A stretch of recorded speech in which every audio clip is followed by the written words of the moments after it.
Assalamualaikum warahmatullahi wabarakatuh. Jumat sore, Jumat Inspirasi.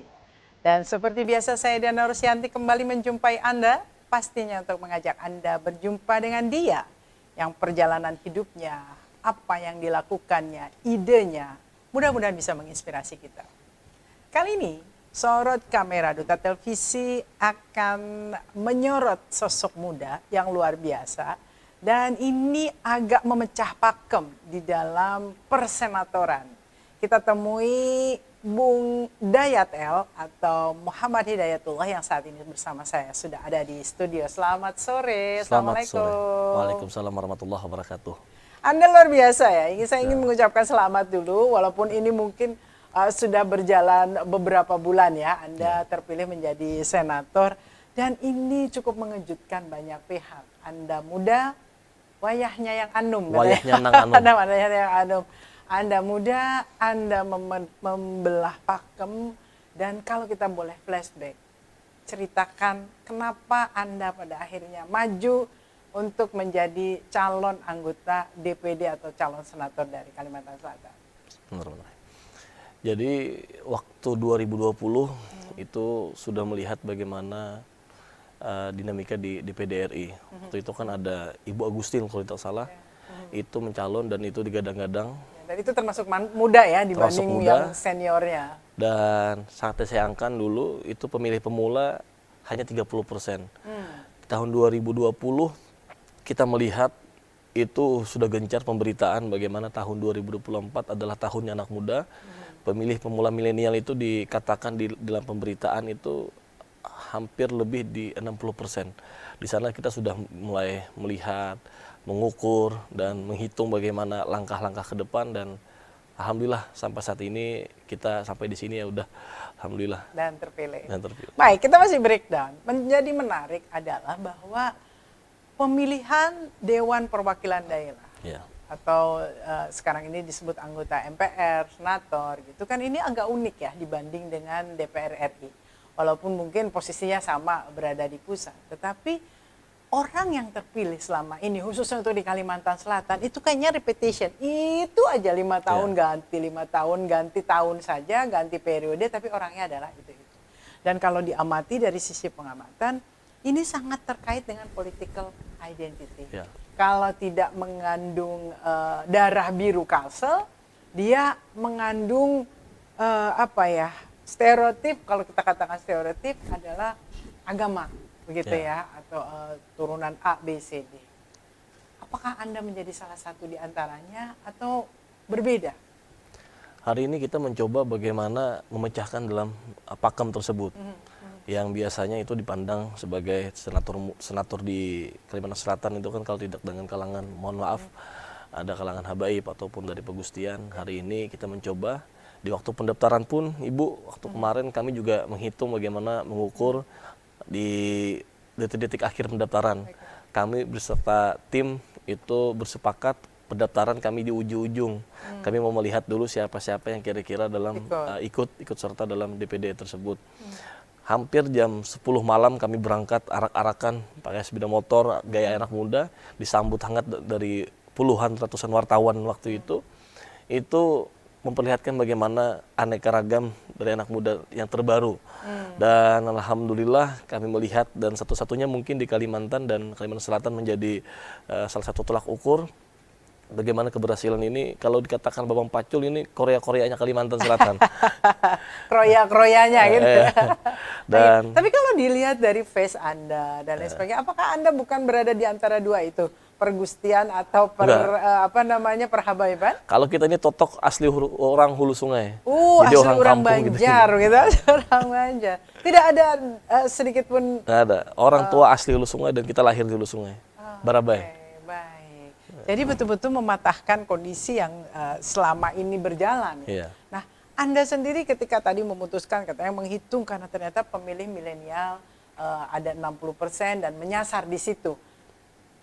Bagaimana bisa jadi pemilih milenial itu malah nggak tahu apa sih DPD kan gitu. Yeah. Bagaimana pendekatan yang dilakukan agar 60% itu bisa maksimum menjadi pemilih Anda? Dengan latar belakang saya sebagai Ketua Ikatan Nananggaluh Kalimantan Selatan, ini mungkin salah satu representasi saya saya banyak mendengar, memahami bagaimana dinamika di anak muda, apa yang diinginkan, apa yang dikeluh kesahkan. Kira-kira di sana kita bisa menangkap bagaimana langkah-langkah yang kita ambil.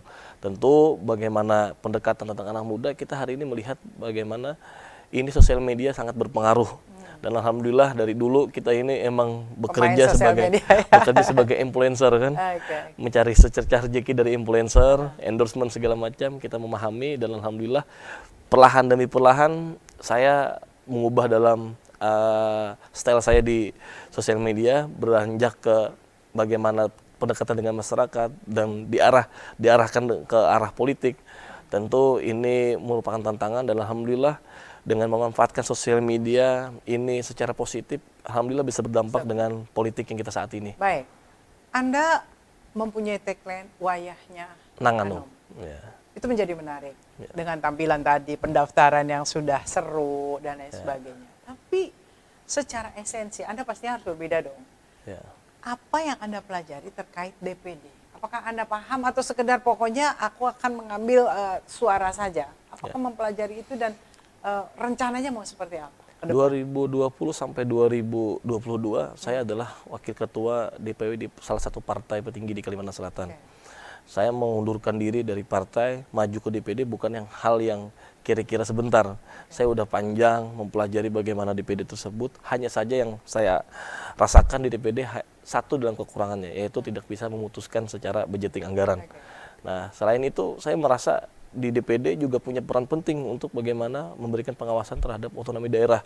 Tentu dalam kami di DPD, kami juga bisa rapat dengan beberapa menteri secara topoksi mitra kerja kami, dan itu kira-kira kalau kita bisa memanfaatkan dan bekerja dengan baik, kita bisa memberikan manfaat lebih untuk masyarakat. Oke, jadi Anda terjun ke politik itu sebetulnya tahun berapa sebelum pada akhirnya memutuskan maju menjadi calon DPD? Tadi kan dikatakan bahwa di salah satu partai, itu tahun berapa? Mulai tertarik dengan politik? Kalau keinginan politik ini sebenarnya mulai dari SMA. Saya mau masuk dalam jurusan itu ada IPA dan IPS. Sudah saya putuskan masuk IPS. Karena melihat dari pejabat-pejabat, wah asik juga jadi pejabat kayak gitu kan. Tapi belum tahu sebagaimana langkah-langkah ke depan. Saya amati, saya pelajari dari SMA sampai kuliah. Makanya saya ini unik, Ibu. Jadi saya ini adalah lulusan dari sarjana seni pendidikan. Jadi guru seni dari FIP WLM Banjarmasin, Sendera Tasik. Kalau sekarang seni pertunjukan namanya kan. Jadi orang seni ini masuk politik ini kira-kira jadi tantangan besar. Ternyata ilmu yang kita pelajari di ilmu seni adalah seni berperan, seni berpolitik ternyata. Seni berpolitik. Nah, menariknya Anda kan tertarik dunia politik sejak SMA. Pastinya belajar dong gitu ya. Anak muda ini masih mempelajarinya cepat, apalagi di era Gen Z ini. Nah, ketika pada akhirnya menjelang pemilihan, sebetulnya kenapa akhirnya Anda memilih DPD bukan DPR di berbagai jenjang ya? Apakah memang target Anda nasional atau berjenjang dulu atau seperti apa? Sebenarnya ini bicara tentang peluang. Peluang saya di DPR Kabupaten sebagaimana, DPR Provinsi sebagaimana, apalagi DPR RI Pusat itu sebagai mimpi. Sulit bagi saya. Petanya luar biasa ya. DPD RI menurut saya dengan administrasi yang kemarin yang lumayan susah juga menurut kami dari anak muda itu, alhamdulillah ini menjadi peluang bagi kami karena di sana ada foto. Ini kita bicara tentang jadi foto. Tidak hanya nomor ya? Nomor, tidak hanya tentang nama, ada foto. Mudah-mudahan dengan adanya foto itu yang kita bangun secara nama dari 2016 di waktu merantau ke Banjarmasin, mudah-mudahan ini menjadi bekal untuk bagaimana majunya di DPD RI. Alhamdulillah sampai sekarang, artinya yang dulu saya bikin nama DTL ini udah mulai dikenal, alhamdulillah. Meskipun hanya beberapa kalangan. Seperti itulah. Artinya memanfaatkan personal branding yang sudah ada, mencoba peluang yang paling memungkinkan dan tembakannya adalah nasional langsung di DPD. Seoptimis apa Anda mampu untuk oke lah bahwa ada 60% pemilih, tapi kan kita juga waktu itu masih melihat apakah mereka bisa berkontribusi di dalam pileg kemarin gitu ya. Nah, seoptimis apa Anda bisa meraih suara terbanyak? Sebenarnya kalau bicara optimis, seringkali kita mendengar beberapa survei-survei yang masuk pada kami. Kami biasanya terus dihadapkan dengan survei-survei yang di bawah dari 4 besar tersebut. Tapi alhamdulillah di sekeliling saya tim-tim yang optimis, membangun kepercayaan diri, membangun dalam keyakinan, ini terus menggelorakan semangat penuh. Bahkan saya terus turun setiap hari itu, kalau kita katakan hampir 10-15 titik kita turunkan ke tim-tim itu, bagaimana kita harus dekat dengan masyarakat. Alhamdulillah dengan budgeting yang minim dengan yang kami tempurkan itu, ini menjadi salah satu contoh kira-kira representasi anak muda ketika maju ke politik. Ini menjadi menarik. Anda menyentuh masalah budget. Ya. Kita tahu bahwa bahkan Presiden juga mengatakan pemilihan pilkada langsung itu budgetnya besar, termasuk pileg dan pilpres. Itu luar biasa. Anda mengatakan soal budget, otomatis di situ juga ada angka-angka yang disiapkan. Tadi Anda katakan bahwa saya minim. Seminim apa, dan pertarungannya ada minim kan otomatis ada yang optimal nih. Seperti apa pertarungan? Tapi tahan dulu. Jawabannya kita akan dengarkan masih dengan Bung Dayat sesaat lagi.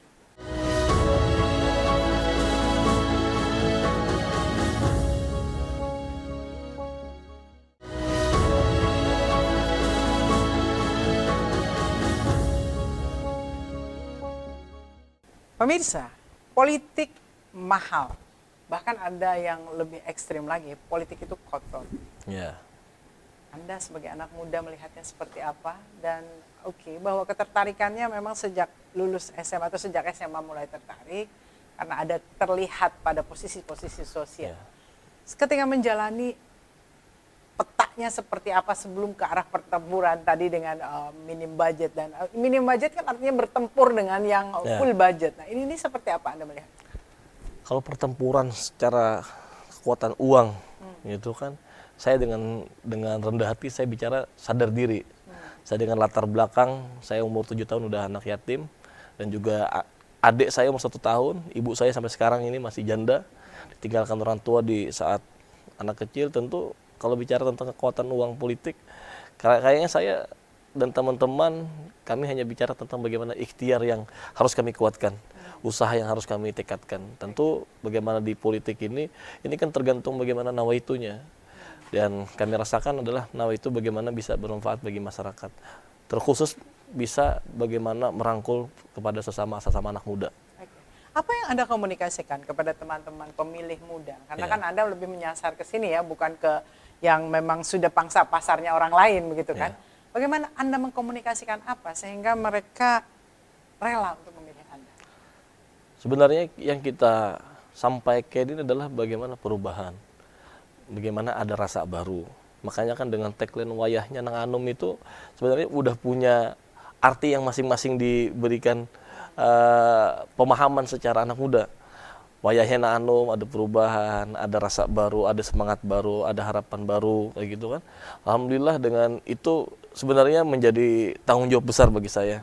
Bagaimana ini bisa benar-benar bekerja dengan baik, berproses belajar dengan baik di Senayan Jakarta. Tentu ini bukannya hal mudah, Bu. Artinya bagaimana saya menjadi representasi dari anak muda, bisa memperjuangkan hak-hak dari Kalimantan Selatan sesuai dengan mitra kerja kami, seperti itu. Baik, menarik. Wayahnya yang Anum. Tentunya tidak hanya slogan, dan tidak hanya Anda mampu meraih suara untuk memuluskan Anda ke posisi Senayan sebagai anggota DPD. Apa program yang, kan jujur saja masyarakat kita ini juga tidak tahu apa sih yang sudah dilakukan para wakilnya gitu lah ya, wakilnya khususnya di jalur DPD ini untuk kepentingan masyarakat kita. 5 tahun yang penting balik lagi, pemilihan lagi, itu lagi yang terpilih.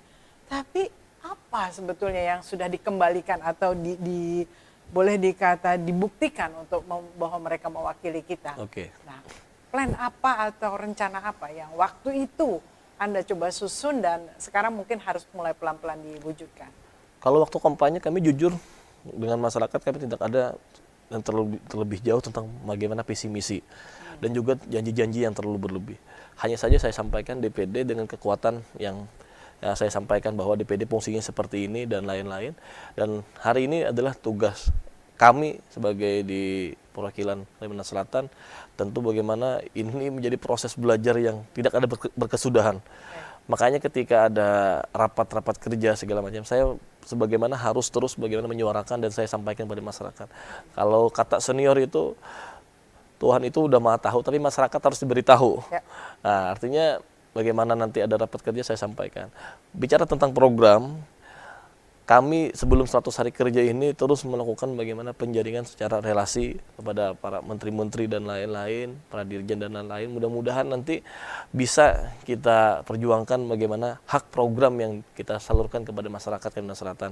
Jadi mohon doa dulu kepada masyarakat, anak muda ini masih dalam proses belajar, anak muda ini dalam proses bagaimana memperjuangkan sebagaimana hak anggota DPD RI, dan ini merupakan salah satu pembelajaran yang sangat penting bagi hidup saya. Baik, ketika Anda mengatakan wayahnya yang anu, Ya. toleransinya mungkin akan sangat tipis. Yang sepuh-sepuh sudahlah, kok 5 tahun memang begitu terus. Ya. Anda pasti akan dituntut atau akan ditanya apa, dan terakses dengan lebih mudah orang Oke. akan bertanya. Termasuk saya mungkin bertanya Ya. apa. Anda sudah belajar cepat apa, dan kira-kira apa yang bisa catatan-catatan yang sudah Anda siapkan untuk kedepannya tadi memberikan porsi untuk Kalimantan Selatan. Yang paling penting adalah kewajiban kami kan ada reses, undapir, dan sosialisasi MPR yang secara wajib itu pasti ada setiap anggota dewan di DPR RI ataupun DPD RI. Yang paling jelas ini harus bagaimana keterlihatan dan keterlibatan masyarakat secara berbagai golongan. Yang kami sampaikan bahwa inilah ada kerjaan dari anggota DPD RI yang bisa turun. Kita sampaikan terus kepada sosial media. Bagaimana anak muda ini jangan sampai waktu kampanye itu viral segala macam, di sini udah diam segala macam. Enggak. Kita terus menyampaikan bagaimana ada proses-proses dari kerjaan kami, bagaimana ada proses dalam step-step yang kami kerjakan. Inilah yang kira-kira bisa dilihat oleh masyarakat. Meskipun dalam hal ini mohon maaf secara kami sampaikan, kami masih bentuk dalam perjuangan. Baik. Menjadi menarik, ada banyak unik terkait DPD ini, termasuk salah satunya adalah tokoh publik yang cukup seru ya, itu juga dilihat, ditanya kira-kira dia mau bisa memperjuangkan apa, itu Bung Komeng misalkan kalau di nasional yang lainnya. Ini kita bicara Dayat El gitu, orang kan pasti akan menunggu. Dari beberapa bulan berjalan, sudahkah ketemu, ini kemitraannya dengan kemitraan mana, dan sudahkah dapat bentuk selain tadi memboyong banyak proyek dibawa ke sini untuk bisa dikerjakan bersama.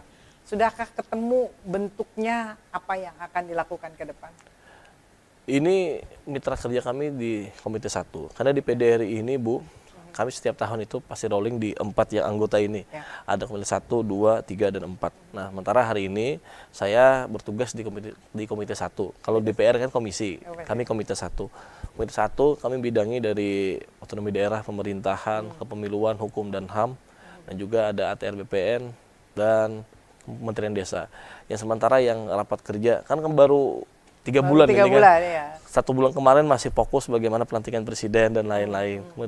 2 masih pembahasan AKD yang luar biasa, pilkada. Yang ini baru Desember tadi, artinya masih banyak lagi proses-proses kita yang harus kita kuatkan. Kemarin masih rapat kerja bersama Menteri Dalam Negeri, KPU RI, di KPP sama Bawaslu RI.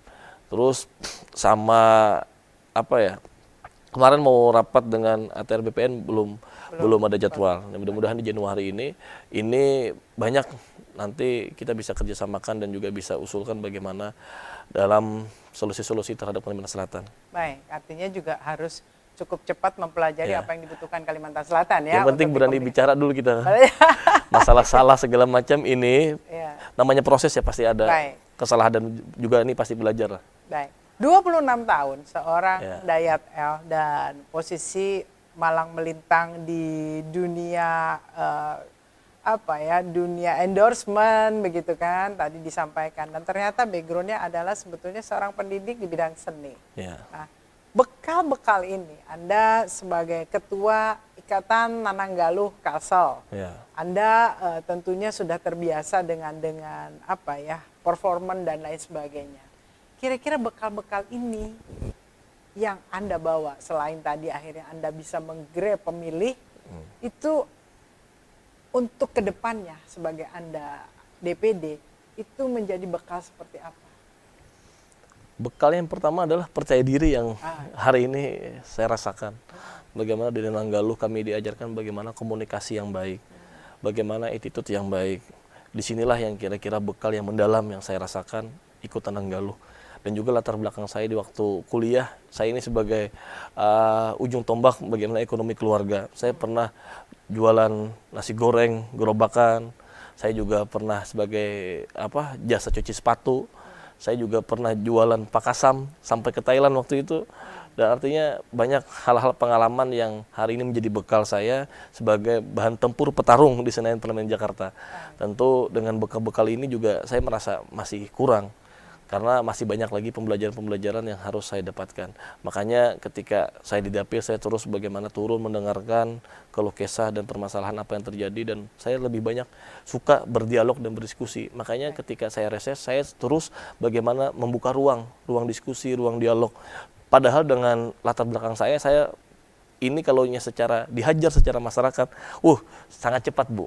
Artinya inilah yang menjadi tantangan bagi kami di DPD dengan wewenang yang kira-kira kurang dengan DPR RI. Tentu disinilah tantangan kami mendengarkan bagaimana keluh kesah dari masyarakat. Makanya ketika reses saya bikin acaranya ngobrol bareng tentang perkara inilah itulah segala macam. Jadi itu menjadi masukan Jadi belanja masukan. masalah ya. Dan ini akan terus saya rutinkan bagaimana ini kita dengan masyarakat, anak-anak muda terus membuka cara pandang kita, cara berpikir kita, dan terus memberitahu bagaimana kerjaan-kerjaan kami yang kami perjuangkan dan apa proses-proses belajar yang kami rasakan seperti Baik, itu. menjadi menarik. Mari kita flashback. Ya. Anda dari tadi menyebutkan bahwa Anda hidup bersama seorang ibu, Ya. seorang adik tanpa ayah Ya. yang sudah berpulang duluan. Ini menjadi menarik. Satu sisi kalau bicara skala, Ya. ya kan, Anda sebetulnya secara betul bahwa Anda menjadi tidak lengkap karena tidak ada ayah. Ya. Anda itu kalau di level keluarga sedang, kurang, berkecukupan, Ya. atau berlebih. Saya benar kurang berkecukupan Bu.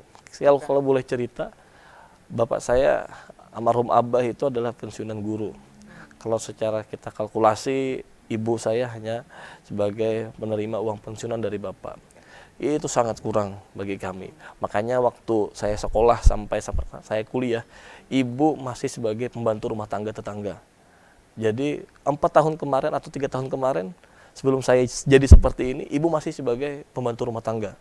Dan adik pun ketika kami rasakan waktu saya SD, adik masih TK segala macam, kayaknya saya kurus dulu, ternyata kayak kena stunting kalau saya rasa, karena kekurangan gizi apa yang kami makan, apa yang kami menjadi konsumsi segala macam. Alhamdulillah dengan Itu semua proses di hulu sungai. Okay. Makanya dengan proses-proses ini kayaknya ini menjadi Korea yang Kalimantan Selatan saya rasa, tapi tidak menjadi kebanggaan terlalu berlebih. Padahal ini adalah tanggung jawab begitu besar. Bagaimana jangan sampai ketika masyarakat melihat ini sebagai ajang gagah-gagahan ataupun ajang bagaimana merombak ekonomi kami menjadi baik, ini kayak saya katakan, ini mudah-mudahan tidak terjadi dengan apa yang stigma masyarakat katakan. Makanya dengan hal ini saya terus bagaimana tiap hari ini harus belajar.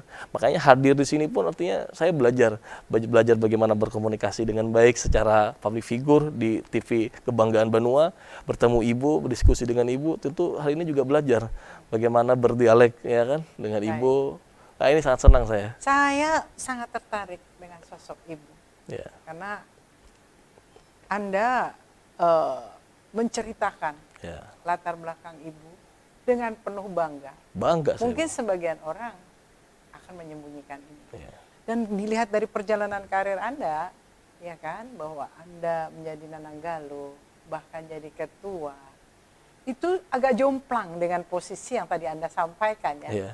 Anda kenapa tidak minder dengan posisi ibu? Tanpa ayah, dengan kondisi ibu, Anda tetap maju di dunia yang boleh dikatakan secara sorotan itu penuh showbiz. Apa latar belakangnya? Tapi tahan dulu. Ya. Kita akan dengarkan cerita kisah masa lalu seorang Dayat El sesaat lagi.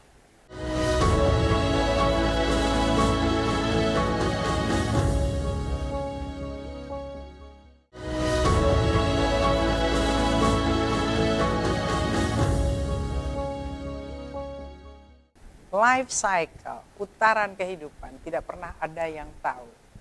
Sosok Dayat El saat ini menjadi seorang senator.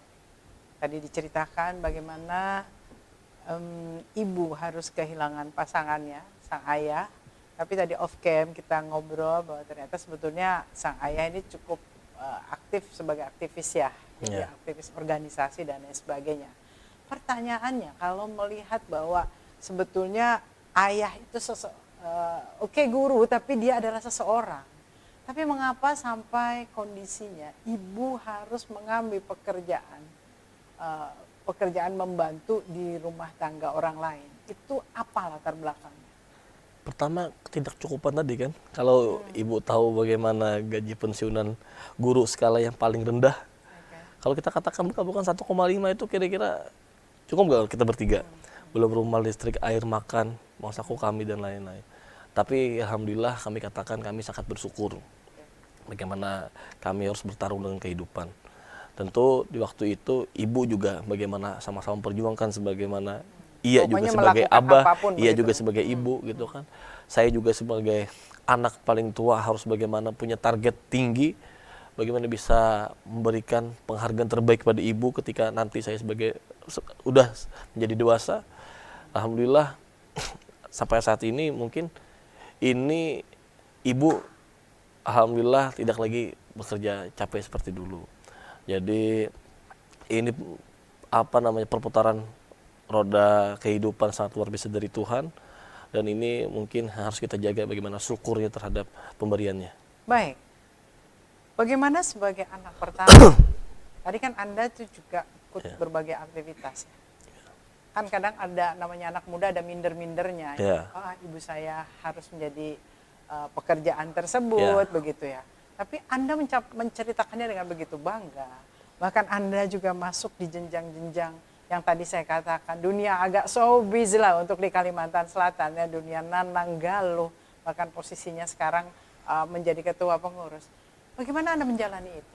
Kalau secara percaya diri, melihat latar belakang saya begitu banyak kekurangan, saya dulu dari SMP, SMA, bahkan SD, itu kalau sekolah itu, rumah saya kan agak jauh dari sekolah. Jadi saya nginap di tempat nenek saya. Karena tempat nenek saya dekat dengan sekolah. Saya terus jalan kaki tiap hari ke sekolah itu. Kalaunya teman-teman pakai motor, pakai sepeda, ya sudahlah, namanya juga perjuangan, saya nikmati dengan teriknya matahari yang begitu panas. Artinya kalau bicara tentang gengsi-gengsian nggak ada saya dari dulu. Saya di dulu udah dibekali dengan ilmu bagaimana kesopanan dan juga jiwa petarung yang disampaikan. Makanya sampai sekarang juga jikalau pergaulan di Dewan itu ibu tahu bagaimana pergaulan luar biasa, secara high class kita bicarakan kan. Artinya di sini kita sudah terbiasa bagaimana sudahlah gitu kan, kita juga dari bawah nggak usah gaya-gaya segala macam, bagaimana kita bisa bermanfaat bagi masyarakat seperti itu. Bagaimana Anda menghandle culture shock tadi ya? Tadi ini karena Anda tadi sudah menyebutkan dunia Jakarta gitu loh kan. Tadi Anda oke lah, saya tidak pernah gengsi dan akhirnya bisa melalui sampai di posisi kuliah dan lain sebagainya. Tadi juga bicara bahwa perjuangan jualan dan lain sebagainya. Artinya kan mengumpulkan rezeki sedikit demi sedikit. Tapi ini gemerlap loh Jakarta. Bagaimana Anda mencoba mampu bertahan dengan ya ini memang baru beberapa bulan sih ya gitu lah. Anda mampu bertahan itu seperti apa? Kalau bicara merantau ke Jakarta, saya waktu sudah terpilih ditetapkan KPU Provinsi dan KPU Pusat di bulan April kemarin, saya sudah merantau ke Jakarta.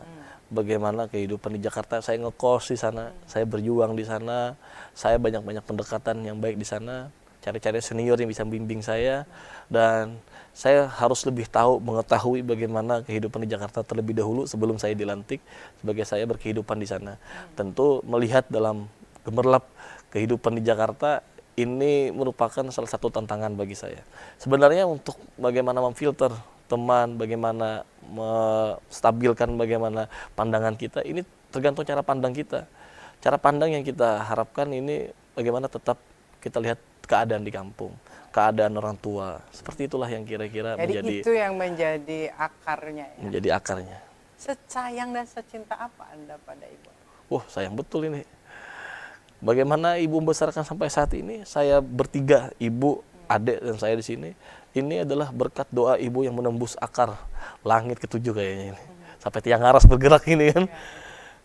Apa tanggapan ibu ketika pada akhirnya Anda Sebenarnya waktu pendaftaran pun ibu mengatakan berjuakah kalau bahasa Banjar kan, berjuakah di atas segala macam dengan keadaan ekonomi sudah Bismillah tawakkaltu Allah ya kan, sudah la haula wala quwata kita maju sampai saat ini. Bahkan waktu pelantikan 1 Oktober kemarin saya ajak semua keluarga, bahkan ada yang belum pernah naik pesawat saya ajak naik pesawat semuanya, dengan saya sewakan apartemen gitu kan yang agak murah lah buat gabung-gabung semua melihat bagaimana terangnya Jakarta. Waduh, di sana saya sangat terharu bagaimana inilah kehidupan keluarga yang mungkin dikatakan orang kalau anggota Dewan Pusat itu udah gemerlap kekayaannya luar biasa. Ini menjadi cara pandang beda. Di sanalah saya menilai dan mengukur diri saya bahwa saya harus tetap dengan apa adanya. Baik. Satu, dengan apa adanya. Yang kedua, saya harus bagaimana bisa menstabilkan bagaimana pergaulan. Itu paling penting.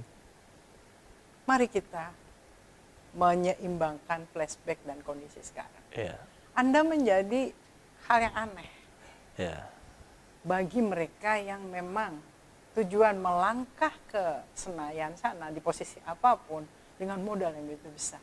Anda tadi katakan bahwa modal kekompakan bersama tim, modal ya dibilang program juga saat itu masih meraba gitu, dan Anda akhirnya memaknai ini semua itu seperti apa? Jadi Anda yang tidak punya apa-apa dalam tanda kutip, ada doa ibu, ada restu ibu, walaupun ibu juga masih agak kurang percaya begitu kan? Lalu pada akhirnya Allah mengabulkan di posisi sekarang. Anda melihatnya seperti itu? Kalau melihat ini adalah bentuk ikhtiar kita yang udah lama berdoa, bermunajat tengah malam ibu gitu kan. Dan alhamdulillah hari ini kami dikuatkan dan diberikan semangat full dari tim-tim yang luar biasa, yang sangat optimis, membersamai dari dari kita nggak punya apa-apa. Alhamdulillah hari ini kita alhamdulillah sedikit berdaya dan teman-teman selalu support, tim-tim selalu support. Inilah yang sama-sama saling menguatkan dan dikuatkan. Apa keinginan Anda untuk ibu Anda? Keinginan ibu ya panjang umur, sehat selalu gitu kan. Yang penting sampai ke depan melihat dan terus mendoakan proses berkembangnya sang anak untuk menjadi yang terbaik insya Allah. Diboyong ke Jakarta atau tetap di Hulu Sungai? Alhamdulillah ibu saya ajak bolak-balik ketika saya ada permasalahan ataupun perlu pendampingan segala macam secara emosional kan paling penting itu adalah di sisi bagaimana ibu sebagai senyumnya ibu mencerminkan kebahagiaan anak, terus doa yang terus mengalir, dan kebahagiaan ibu saya kira di atas segala-galanya. Apa yang ibu minta? Ibu mintanya terus kita dengan koridor beriman dan bertakwa, bagaimana tetap menjalankan bagaimana keimanan kita sebagai umat muslim seperti itu. Itulah yang paling penting. Luar biasa. Kalau kita bicara soal darah itu mengalir deras. Tadi Anda sampaikan waktu off cam bahwa ayah Anda adalah seorang aktivis organisasi dan lain sebagainya. Jejak peninggalan ayah yang seperti apa yang saat ini mengalir pada seorang Dayat? Pesan sebenarnya pesan disampaikan itu hanya 2 untuk kemarin. Kesabaran dan terus jangan sampai pantang menyerah. Sabar dan jangan pantang menyerah. Gitu aja terus kalau disampaikan. Makanya waktu dulu, Bu, saya waktu ingin main bola, saya tidak diperbolehkan sama Abah dulu. Yang diajarkan waktu dulu adalah main catur. Kenapa saya bilang main catur? Oh, ternyata sekarang bagaimana untuk menghitung, mengukur, bagaimana berstrategi. Ternyata di catur itu luar biasa. Meskipun saya bukan orang yang handal main catur, tapi kenapa dulu pesan Bapak itu, pesan Abah itu mengajarkan waktu pertama kali anak kecil itu diajarkan main catur. Ternyata kehidupan yang sesungguhnya bercatur ternyata. Seperti dan itu. Bagaimana sabar melangkah itu ya? Itulah. Itulah. Karena kan main catur itu kalau melangkah kita harus sabar, nggak boleh dipaksa segala macam, harus pikir dulu, kayak gitu. Baik, jejak digital menuliskan di sini. Anda cukup aktif melakukan banyak hal, termasuk karena posisi sekarang sudah terpilih menjadi anggota DPD, maka panggilan untuk menjadi ini, itu, dan lain sebagainya itu menjadi banyak. Tadi filter itu menjadi penting, oke filter di Jakarta. Di sini ketika di Kalimantan Selatan basic Anda, apa yang akan Anda lakukan untuk terus meningkatkan potensi Anda, termasuk tadi tawaran-tawaran ke sini, ke situ, itu seperti apa? Kita menyikapinya bagaimana ini bisa bermanfaat bagi masyarakat. Apapun yang kira-kira bisa bermanfaat dan kebaikan untuk masyarakat, kita siap.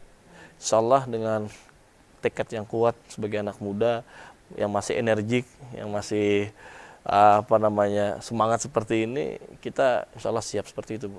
Baik. Anda saat ini masih sendiri atau sudah punya Masih pasangan? sendiri. Masih Doakan aja ini. Ini menjadi menarik. Kenapa ini menjadi penting saya tanyakan? Karena Anda saat ini kan bersinar terang, begitu ya, Enggak bersinar juga. terang, berposisi, masih sendiri. Ini kan nanti ada hal-hal yang mungkin akan menjadi godaan dan lain sebagainya. Ya tidak harus jadi godaan juga sih sebetulnya. Anda sendiri menyikapi plan Anda ke depan itu setidaknya 5 tahun ke depan sampai menuntaskan masa ini, apa yang akan Anda lakukan? Yang paling pertama kembali lagi seperti yang saya sampaikan di awal adalah proses belajar yang harus saya kuatkan dan tingkatkan. Sebenarnya sebelum saya masuk dalam Duta TV ini kan, saya belajar juga di Bobi tadi, apa yang dibahas, segala macam, apa yang disampaikan, segala macam. Dan hal itulah yang terus saya gelorakan dalam diri, seperti itu. Menjadi pembelajar ya? Belajar. Menjadi pembelajar. Nanti kita akan coba gali lagi pembelajaran yang seperti apa. Pastinya sudah harus ada target apa yang harus dilakukan. Apakah nanti 5 tahun yang akan datang akan berpindah sedikit, tetap di Senayan, kita masih akan kembali sesaat lagi.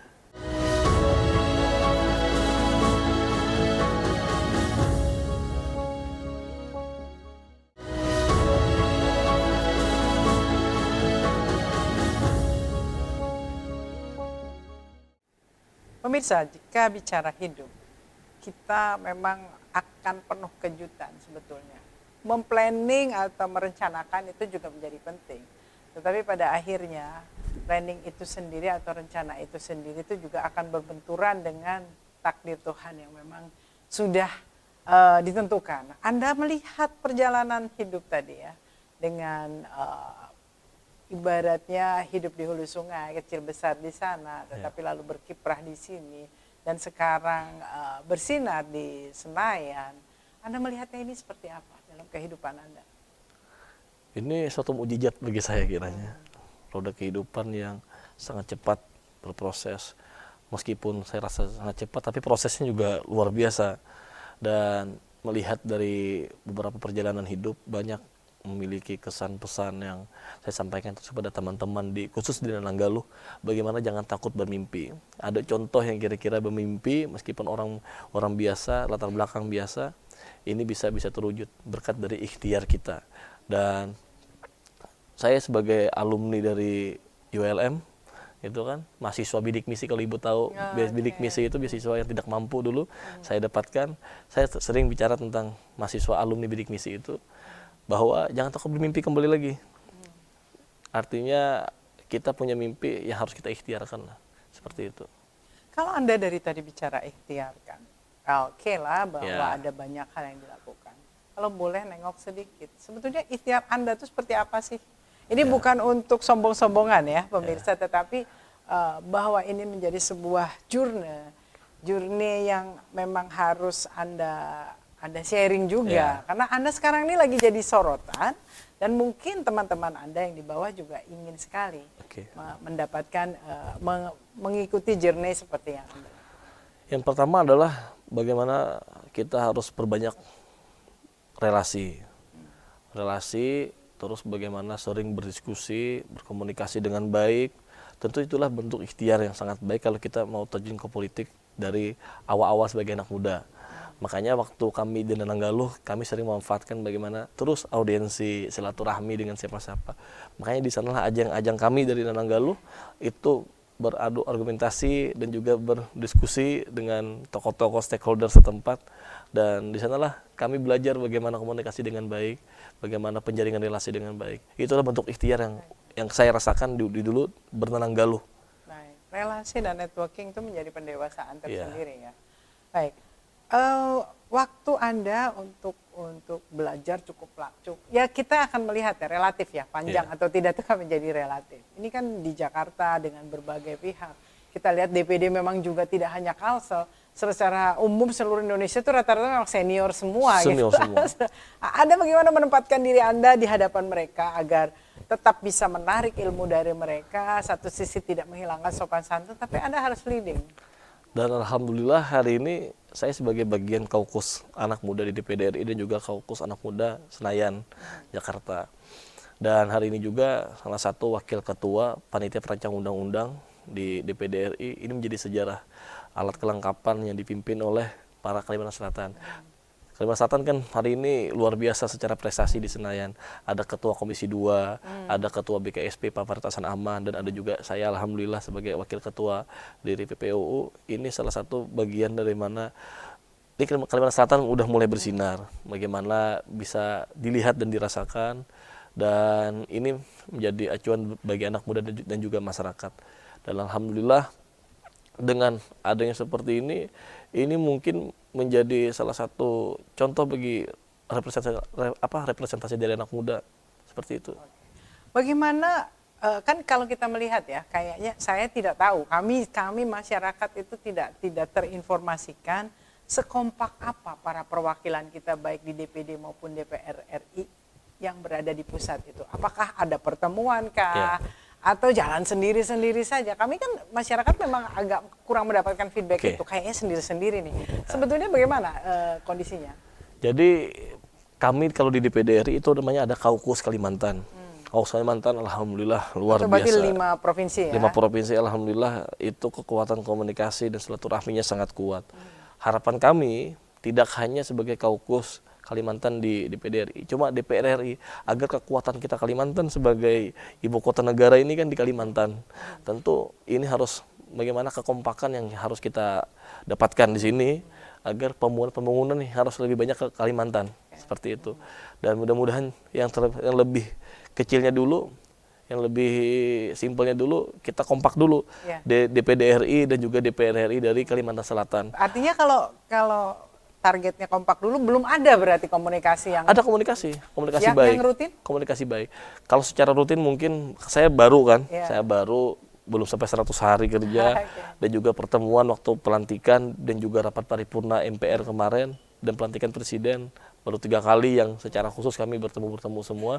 Dan mudah-mudahan setelah awal tahun ini bisa jaring komunikasi dengan baik, kita bisa kumpul-kumpul dan juga satu grup dan lain-lain. Karena saya baru, saya belum tahu bagaimana periode yang lama seperti apa, dan ini menjadi harapan baru kira-kira seperti itu. Baik, Anda tadi mengatakan soal IKN dan kebanggaan Kalimantan ada di IKN, walaupun jujur saja di luar kan pembahasan soal IKN itu penuh kontroversi juga ya. Satu sisi kita sebagai orang Kalimantan bangga dong ada ibu kota negara berada di kepulauan kita. Sisi lain kan tersendatnya pembangunan dan lain sebagainya, kita tahu juga karena mengapa. Anda melihatnya ini seperti apa? Kalau ini kan plus minus kalau kita baca. Apakah kesiapan IKN ataupun apakah keuntungan dari kita Kalimantan Selatan. Ini sangat luar biasa kalau pembahasan kita bahas secara panjang lebar seperti itu, Bu. Artinya jadi komunikasi juga di dalam Kaukus Kalimantan itu ya? Iya, jadi Kaukus Kalimantan. Jadi pembicaraan khusus. Kembali ke sosok anak muda. Ini masuknya milenial atau Gen Z ya? Milenial. Gen Z. Milenial yang mendapatkan suara dari para Gen Z ya gitu. Kalau 98 itu kayak masuk Gen Z kayaknya. Gen Z masuk. Anda itu kan kalau Gen Z kita tahu di luar itu menjadi diskusinya adalah generasi lembek. Iya. Generasi strawberry lah, inilah, itulah. Bagaimana Anda memberikan respon terhadap stigma yang diberikan masyarakat? Kita sering menyampaikan kepada anak-anak muda, misalnya dialog dengan anak muda, yang penting jangan baperan. Nah, berproses itu kadang-kadang kita merasakan bagaimana sakit hati gitu kan, jatuh bangun udah biasa lah. Yang penting jangan baperan, jangan sampai lembek kayak gitu kan mental kita. Kadang-kadang ya benar dikatakan ibu tadi, generasi yang di bawah kami ini mungkin dikit-dikit aduh ngambeknya bukan main gitu kan. Inilah terus saya sampaikan ketika saya berdialog dengan anak muda, kita Gen Z, kita milenial, mungkin di bawah kita ini ada golongan-golongan apalah itu kan. Ini udah sampaikan jangan sampai baperan, karena kita ini udah dikatakan orang yang melek terhadap teknologi yang ada seperti itu. Artinya ya harus menyesuaikan juga, jangan egosentris ya. Jangan sampai. Oke, baik. Terakhir dari obrolan kita, di sana ada masyarakat Kalimantan Selatan yang terwakili saat ini tidak melulu hanya pemilih Anda. Oke lah, pemilih Anda mungkin waktu kemarin berjuang itu adalah anak muda. Tapi sekarang Anda adalah wakil dari Kalimantan Selatan. apa yang ingin Anda sampaikan, baik itu terkait kinerja maupun juga mungkin hal-hal baik yang ingin Anda bawa supaya posisi Anda di sana itu betul-betul bermanfaat untuk masyarakat Kanada. Oke. Saya ini kan sebenarnya karena ditakdirkan adalah perwakilan dari anak muda. Tentu secara proses belajar, saya masih banyak belajar dan masih banyak memiliki kekurangan. Tentu dengan hal ini, saya sekaligus beserta kawan-kawan anak muda, mohon doa, mudah-mudahan kami di sini bisa memberikan manfaat baik untuk masyarakat Kalimantan Selatan dan juga bisa memberikan representasi dari anak muda ke depan. Dan tentu DPD RI mudah-mudahan lebih luas dikenal lagi di Kalimantan Selatan dan bisa berfungsi baik dengan baik di Kalimantan Selatan. Baik, terima kasih untuk Ya. sharingnya. Mungkin pada suatu saat saya akan undang kembali karena kalau sekarang tuh memang masih terlalu baru 3 bulan ya. Baru Betul. 3 Nanti bulan. kita akan lihat perkembangan seorang Dayat L ya, mungkin 2-3 tahun ke depan. Siap. 2-3 Mudah-mudahan, tahun ke depan nanti kita akan ngobrol kembali bagaimana kontribusinya untuk negeri pastinya. Ketika sudah di atas tuh sebetulnya untuk negeri, walaupun menjadi parsialnya adalah kontribusi untuk Kalimantan Selatan. Selamat berjuang karena ini Bismillah. masa perjuangan. Selamat berjuang dan pastinya juga seperti yang sudah dilakukan dari muda, dari kecil, pantang menyerah. Dan mudah-mudahan nilai-nilai Kalsel tetap dipegang ya. Siap. Wajah sampai ya, kaput. wajah sampai kaput. Haram menyerah, wajah sampai kaput. Jangan terbius oleh gemerlapnya Jakarta kali. Siap. Gitu. Baik, selamat berjuang dan mudah-mudahan apa yang diinginkan, apa yang dikerjakan itu baik untuk semuanya. Selamat sore, assalamualaikum. Waalaikumsalam warahmatullahi wabarakatuh. Pemirsa, hidup adalah tentang perjuangan. Dan berjuang tentunya tidak hanya masalah kata-kata, tetapi juga aksi dan bukti. Saya Diana Rosyanti, sampai jumpa. Assalamualaikum warahmatullahi wabarakatuh.